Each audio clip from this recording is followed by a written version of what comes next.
All right, let's go out to Haley in Providence, Rhode Island. What's up, Haley? Hi. Can you hear me? With crystal clarity. What's up? Okay. Thank you for taking my call. I'm really grateful for both of your work.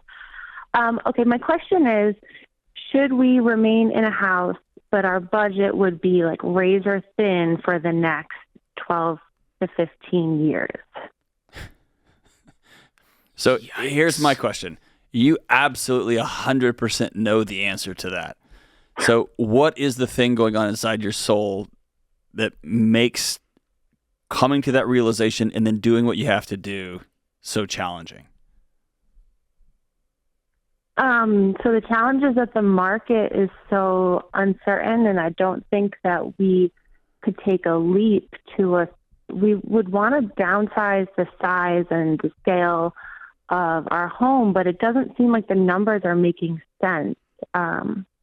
So what's your take-home pay? Okay, so our take-home pay is about 110. My husband has a handyman business on the side. All right, so there's sometimes we can make more. Okay.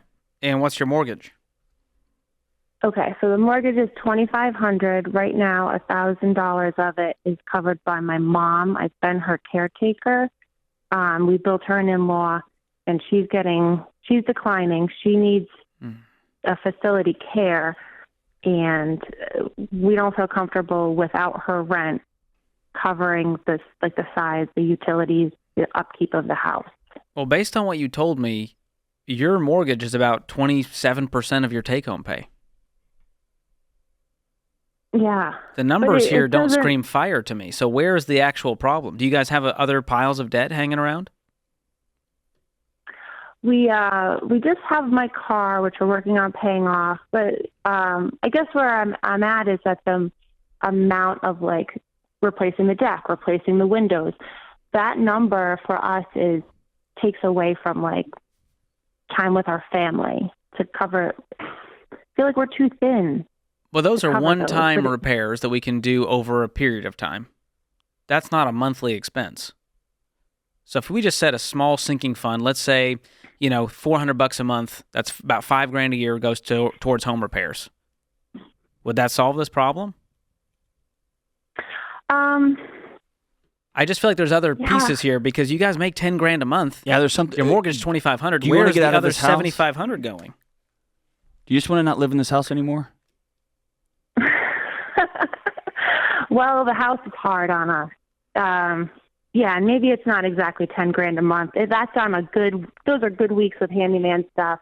Those are when all the stars align. Well, hold on. Listen.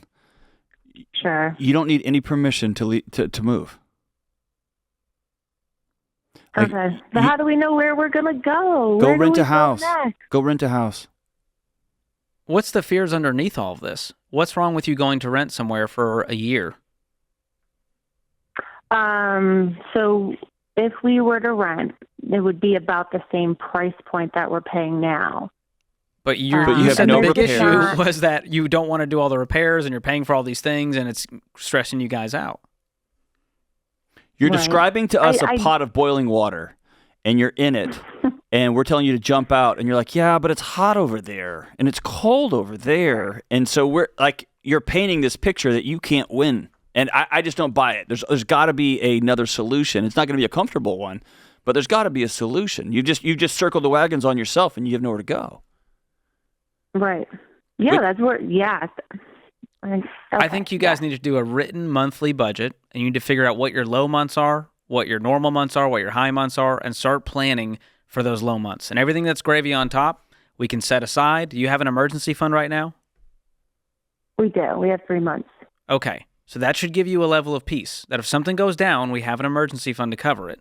And so I want you to get away from this razor-thin mentality where there could be one thing that just takes us out, because that is stressful. That's going to keep you up at night.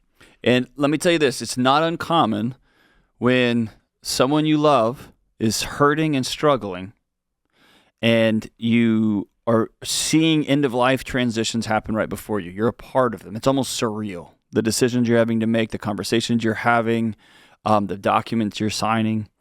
And when we do that on a foundation of chaos, when you and your husband aren't aligned, or your kids aren't and you aren't connected, or you're worried about your finances, or this house just has some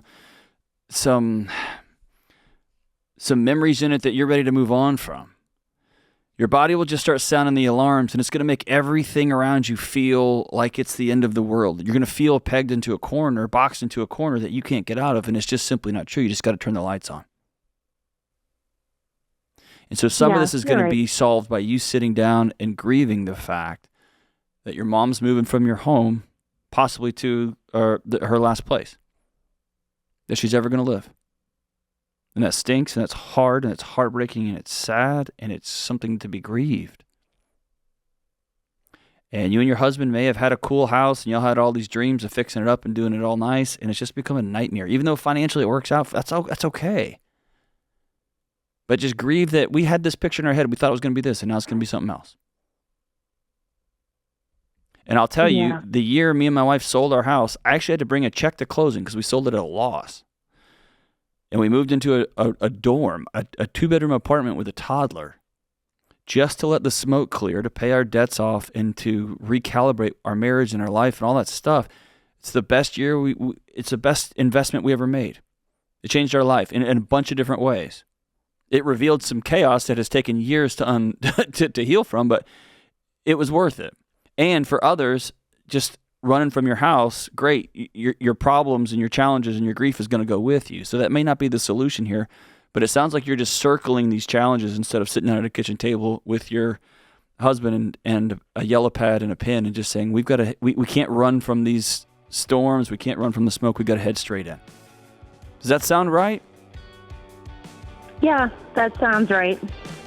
Haley, hang on the line. I'm going to send you our Every Dollar budgeting app. That's going to help you make a plan for these dollars. I'm selling the car before I sell the house. And if that doesn't give you enough margin, then we can consider our next move. But I think John's right. This isn't a financial question. This is largely emotional and relational. And we're cheering you on either way.